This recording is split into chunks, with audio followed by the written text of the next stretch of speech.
અમેરિકાના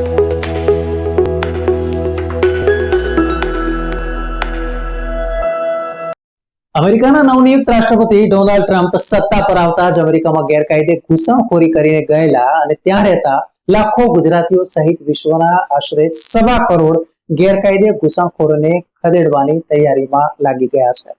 મહત્વપૂર્ણ છે કે અમેરિકામાં આ વખતના ચૂંટણી પ્રચારમાં ટ્રમ્પ જોરશોરથી કહેતા હતા કે અમેરિકાના જો તેઓ રાષ્ટ્રપતિ બને છે તો ગેરકાયદે વસતા કરોડો નાગરિકોને તેમના મૂળ દેશમાં ડિપોર્ટ કરવામાં આવશે. ત્યારે ટ્રમ્પની ટીમના જણાવ્યા અનુસાર જાન્યુઆરી 2025માં પદ સંભાળ્યા પછી ગેરકાયદે ઘૂસણખોરોને બહાર કાઢવા માટે અમેરિકાના વર્ષ 1798ના એટલે કે 226 વર્ષ જૂના કાયદા અનુસાર એલિયન એનિમી એક્ટનો ઉપયોગ તેઓ કરશે. નમસ્કાર મિત્રો, રિયલ વોઇસ ઓફ ઇન્ડિયા રિવોયમાં આપનું સ્વાગત છે. હું છું નેહલ મોદી.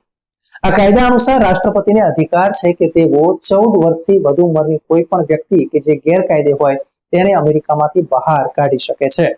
ટ્રમ્પ આ કાયદાનો ઉપયોગ કરનાર પ્રથમ રાષ્ટ્રપતિ હશે. હાલ ગેરકાયદે ઘૂસણખોરોને બહાર કાઢવાની લાંબી પ્રક્રિયા છે. ગેરકાયદે ઘૂસણખોર પકડાઈ જવાથી શરણ માટે તેઓ અરજી કરે છે, જેને આપણે અસાયલમ તરીકે ઓળખીએ છીએ. તે અરજીના નિકાલ માટે ઘણો સમય લાગે છે અને ત્યાં સુધી ઘૂસણખોરને અમેરિકામાં રહેવાનો હક મળી જાય છે. ટ્રમ્પની ટીમનું માનવું છે કે ગેરકાયદે ઘૂસણખોરોના મુદ્દે ટ્રમ્પને ઘણા જ મત મળ્યા છે.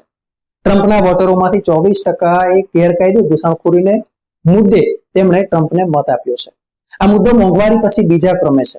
ગેરકાયદે ઘૂસણખોરોને કારણે અમેરિકામાં દર વર્ષે લગભગ 3.5 લાખ કરોડનો વધારાનો બોજો સરકારે ઉઠાવવો પડે છે. મહત્વપૂર્ણ છે કે અમેરિકામાં પ્રવેશ માટે કેનેડા અને અમેરિકાની ખુલ્લી બોર્ડર પરથી અમેરિકામાં ગેરકાયદે પ્રવેશ થતો હોય છે. આ બોર્ડર 8,891 કિલોમીટરની લાંબી છે. અહીં નદી, તળાવ કે સમુદ્ર ક્રોસ કરીને ઘૂસણખોરો અમેરિકામાં પ્રવેશ કરે છે. આ ઉપરાંત જંગલ પાર કરીને પણ અમેરિકામાં પ્રવેશે છે. એજન્ટો જ પ્રવેશની તમામ વ્યવસ્થા કરી આપતા હોય છે. આ ઉપરાંત દક્ષિણ અમેરિકા સાથે અમેરિકાની મેક્સિકો સાથે બોર્ડર લાગે છે, જે 3,145 કિલોમીટર લાંબી છે અને સૌથી વધારે ઘૂસણખોરી આ માર્ગે થાય છે. અહીં પણ જમીન માર્ગે, રણ વિસ્તારમાંથી અને નદી ક્રોસ કરીને અમેરિકામાં ઘૂસણખોરી થતી હોય છે. લગભગ 1100 કિલોમીટર બોર્ડર પર 30 ફૂટ ઊંચી કાંટાળી વાડ પણ અહીં બનાવવામાં આવી છે, મતલબ કે ફેન્સિંગ કરવામાં આવ્યું છે. આ ઉપરાંત કેરેબિયન ટાપુઓથી દરિયાઈ માર્ગે પણ ઘૂસણખોરી થતી હોય છે.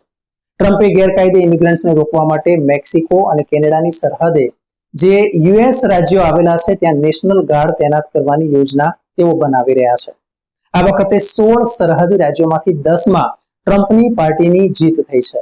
ત્યારે ટ્રમ્પના સલાહકાર સ્ટીફન મિલરના જણાવ્યા અનુસાર ગવર્નર નેશનલ ગાર્ડને ગેરકાયદે પ્રવાસીઓની ધરપકડ કરવાનો આદેશ આપી શકે છે. અત્યાર સુધીમાં આ જવાબદારી જે તે રાજ્યોની હતી, પણ હવે આ જવાબદારી અમેરિકાની કેન્દ્ર સરકાર લઈ રહી છે, એટલે કે ફેડરલ સરકાર લેશે અને તે માટે ફેડરલ નેશનલ ગાર્ડ તૈનાત કરવામાં આવશે. ટ્રમ્પે બાંગ્લાદેશમાં હિન્દુઓ પર થતા અત્યાચારનો મુદ્દો તાજેતરમાં ચૂંટણીમાં ઉઠાવ્યો હતો અને તેનો સીધો લાભ ટ્રમ્પને મળ્યો છે કે હિન્દુ મતો છે તેણે ટ્રમ્પને મત આપ્યા છે. તો 2024માં 53% ભારતીય અમેરિકનોએ રિપબ્લિકન પાર્ટી ઉમેદવાર ડોનાલ્ડ ટ્રમ્પને મત આપ્યો છે.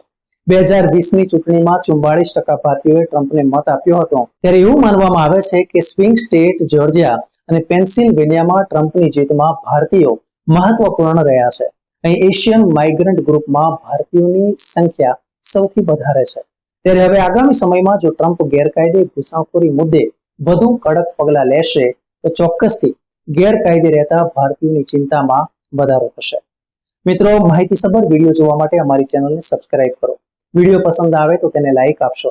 દેશ વિદેશના તમામ સમાચારો વાંચવા અમારી વેબ પોર્ટલ rivoy.in ઓપન કરશો. ધન્યવાદ.